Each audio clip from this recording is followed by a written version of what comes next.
Akiwa nyumbani nilikuwa napigiwa simu mara kwa mara, Timothy asikii vizuri. Afya yake haikuwa nzuri kama watoto wengine. Hadi ilikuwa saa zingine nikitaka kwenda kucheza, ilikuwa na kazi wanaambiwa nikae kwa nyumba nisiende nje juu mama alikuwa anajua ndaumia. Daktari akaniambia roho yake iko na shida. These are children who will present with swollen limbs, swollen liver, abdominal distension, and they can actually pass away because the right heart has failed.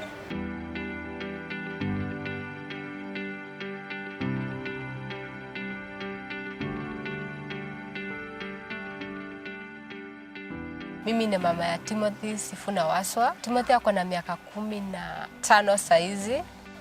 Mara mingi alikuwa analia kichwa na kuishiwa na nguvu. Hata akienda shule, saa zingine alikuwa wanampata kwa barabara amelala, ameshindwa kwenda shule. So anarudishwa tu nyumbani.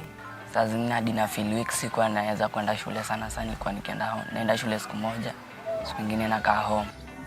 Nikampeleka akapimwa malaria, hawakupata malaria. So wakaniambia wamfanye x-ray. Ndio daktari akaniambia roho yake iko na shida. Alafu after ametuambia hivyo akaturefer Kenyatta. Huko ndo tulianza clinic. Ilikuwa 2019. When the baby is yet to be born, you don't need blood going to the lungs because the lung function is being done by the placenta. So you need blood to be diverted away from the lungs and back to the system. Now that vessel is supposed to close immediately the baby is born. But in some cases, that vessel doesn't close. Kama mzazi na una uwezo, hakuna kitu utafanya. Ni kumweka kwa maombi, niwaambie Mungu siku moja itakuwa sawa.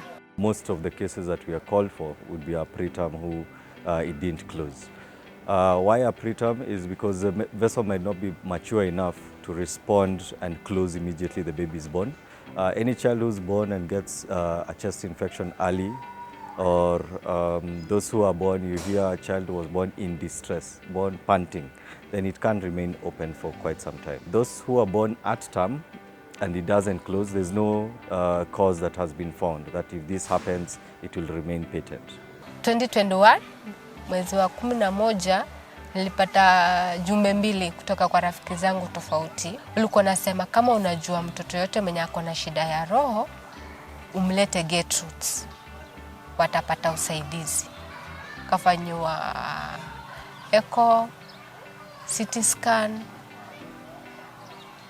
akapima COVID, ndio tukapewa tarehe ya surgery. It becomes surgical depending on the size of the PDA, depending on the other cardiac effects, if there's something else you need to repair. If it's more than one surgery, then it ends up being surgical. What is being done in this day and age is actually device closure, which means non-surgical closure, where you put in small tubes through the large vessels, go all the way to where the PDA is, and put a plug and close up that PDA. So you don't actually have to do open heart surgery. So it depends, so you have to assess this child, what's the size of this duct, what's the shape of this duct, is this child old enough to take a device that you won't cause any complications, and that's the better channel, because the recovery time is also shorter. Kwanza venye mimi nilikuwa nimesikia tunafanywa surgery, nilikuwa nimesema hiyo siku nitapigia mzae wangu animwambia nikamie nirudi tu Ocha. Lakini vile ni kitu ikakuja tukaniambia heri nifanywe surgery nipone niko tu sawa. Nikakuwa tu na hiyo motivation. Upande mwingine nilikuwa na wasiwasi. Especially hiyo siku alienda theater. Nili feel empty kabisa. Nilikuwa na imani atatoka. If you pick it early, it's closed early, 100% back to normal. There's nothing you're worried about. So the only thing they have to contend with is the surgical wound. They're healed in 7 days, they're back to normal activity by month 3, and they're fine. The patients who we get a bit late, where the heart has started enlarging, function has started reducing, it means after surgery, you need to be on medication to improve cardiac function. After surgery, maisha ya Timothy iko sawa. Roho inagonga kama hizi zetu pia. Anacheza, ako na furaha pia. Anaendelea na madawa. For Timothy's case specifically, he was on medication for the first 6 months. His heart function improved so well that we were able to step down on his medication, and we are happy with that. We'll still keep an eye on him because any dilated heart, you don't know how the effects will be down the line. Will it get tired by something small? If he develops hypertension as an adult, for example, will he cope the same way? Shule ako sawa. Wanatembea kutoka hapa paka Komarox anarudi jioni. Hapa ndi motorbike. Shule hadi pia naenda. Hadi pia nasoma vizuri, masomo iko tu sawa. Nilikuwa naambia wazazi wenye wako na watoto wenye wako na shida ya roho na wanaogopa watoto wao wasiende surgery. Ni dakika tu, ukishamwombea umwachie kwa mkono ya Mungu,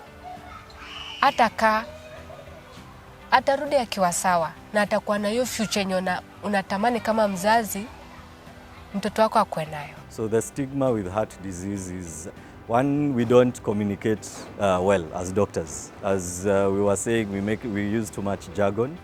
So like Timothy specifically, mom says at 1 year they were told he has a hole in the heart. They don't know what this hole is. They don't know what it means for him. They don't know what needs to be done. So we need to take these parents through, this is what the surgery means, and where is it available, and how is it funded. They'll ask about cost, and you have to unfortunately tell them, if we don't do surgery, what does it mean for your child? Because if you don't know what not getting this treatment means, then you may not put in all the effort towards it. Tulikuwa tunatumia NHIF kulipia hiyo chakula, na hizo siku tulikuwa huko. Tulikuwa tuko wiki moja na tukatoka kama tuko sawa. NHIF used to give a very small amount before for heart surgeries. Now they are giving up to 500,000 shillings.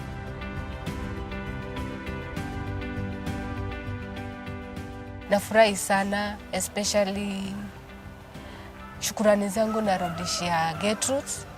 Hata kuambia watoto wengine wako wenye walikuwa na shida kama mimi, wasi lose hope. Hope iko, hadi pia God atawasaidia. Waende tu Gertrude, watasaidiwa.